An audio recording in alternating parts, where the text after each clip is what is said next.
Olá pessoal, muito bom dia. Nossa coluna de Direito Tributário já está no ar. Hoje nós vamos trazer para vocês algumas informações a respeito de um julgado do STF, a respeito do imposto de renda sobre valores, sobre rendas, rendimentos não comprovados. Bom, vocês sabem que na área tributária a gente precisa trabalhar muito com orientação para evitar riscos na operação empresarial, né? E também diretamente aos contribuintes, pessoas físicas. Uma das nossas conversas praticamente diárias, né, com os nossos clientes é no sentido de manter a regularidade contábil, manter a regularidade das declarações oferecidas ao fisco e ter documentos comprobatórios de tudo, de cada uma das operações, né? Ter esses documentos é realmente uma situação bastante importante. Independentemente de ter esses documentos, vem então agora o STF vem confirmar uma situação que muito a gente já conversa com os nossos clientes. Pois bem, então vamos lá.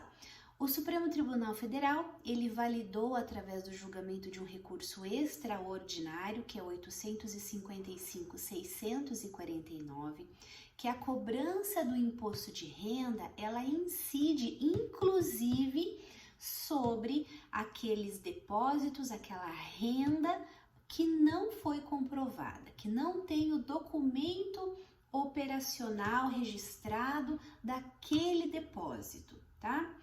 Veja, por conta disso que não é sem motivo que nós tributaristas estamos sempre orientando os nossos clientes que ainda que você não tiver um documento comprobatório, aquilo não é motivo de escusas, tá? De recolhimento, porque tendo um depósito, aquilo acaba compondo o seu faturamento. E o fato de você não ter o comprovante, há um entendimento do fisco de que aquilo é omissão de receita.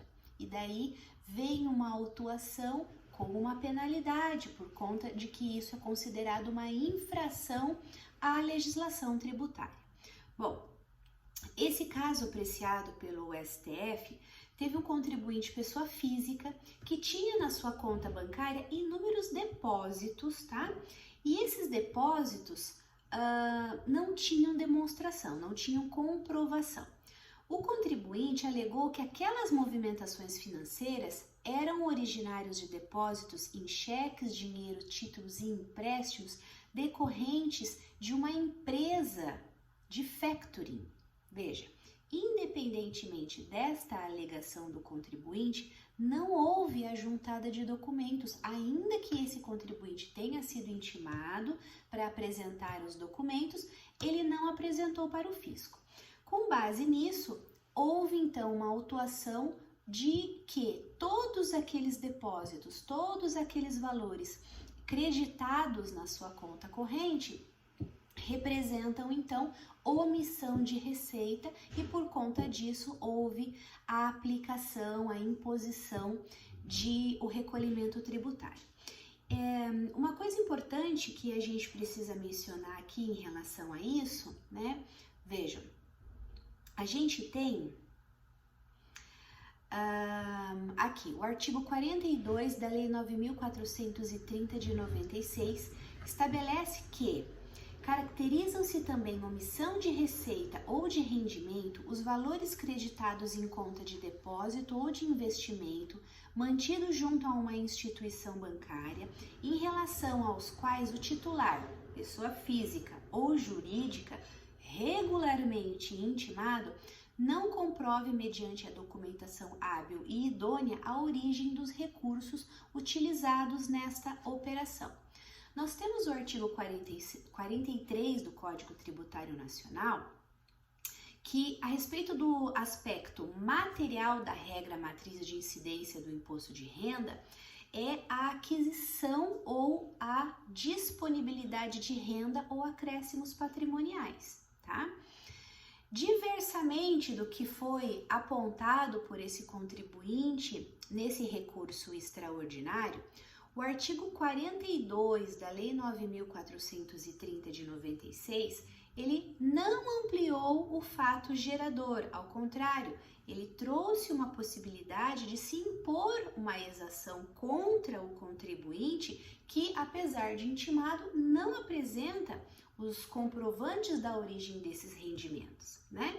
E daí, veja, ficaria muito fácil para os contribuintes, e nisso nós temos que concordar, se furtar dessa obrigação de fazer o pagamento do tributo e impedir o fisco de fazer essa autuação, essa fiscalização, esse lançamento tributário, porque daí o contribuinte chegaria e falava assim, não, eu tenho depósito nas minhas contas, só que esses depósitos não são meus, esses depósitos pertencem a terceiros. Então, se pertencem a terceiros, eu não posso ser penalizado, eu não tenho a responsabilidade de fazer o recolhimento tributário.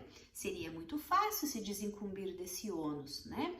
Só que não é isso que entende essa legislação. Não é isso que determina, inclusive, o artigo 42 da Lei 9.430 de 96, né? Então, essa escusa do contribuinte, essa renda não é minha, essa renda é da factory, né? Essa renda é de fulano, é de outra pessoa, não posso fazer eu o recolhimento. Então, isso acabaria impedindo a tributação de rendas auferidas cuja origem não é comprovada pelo contribuinte, apesar de ter sido intimado para fazer essa demonstração. Então, essa omissão de receita, ela realmente resulta da dificuldade do fisco de auferir a origem de depósitos efetuados nas contas correntes de contribuintes, né?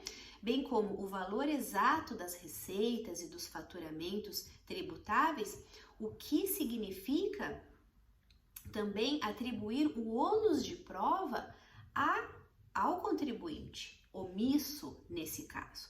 Então, por conta disso, o STF vem determinar que é constitucional a tributação de todas as receitas depositadas em conta cuja origem não foi demonstrada pelo contribuinte intimado pelo fisco para tanto. Por conta disso, fixou-se então a tese de que o artigo 42 da Lei 4.930 de 96 é sim constitucional. Então agora nós temos um recurso extraordinário do STF embasando, legalizando esta situação de cobrança, de caracterização de omissão de receitas, ainda que aquelas despesas que estejam demonstradas ali na conta corrente, do contribuinte, da pessoa física ou jurídica, não tenham a origem comprovada. Então, fiquem alertas em relação a isso. Essa é uma situação bastante importante que valida a operação fiscal em relação a essa cobrança do imposto de renda, e agora o fisco tem uma decisão do STF em recurso extraordinário validando esta conduta. Um grande abraço para vocês, nos vemos na próxima semana aqui na nossa coluna de Direito Tributário. Até a próxima!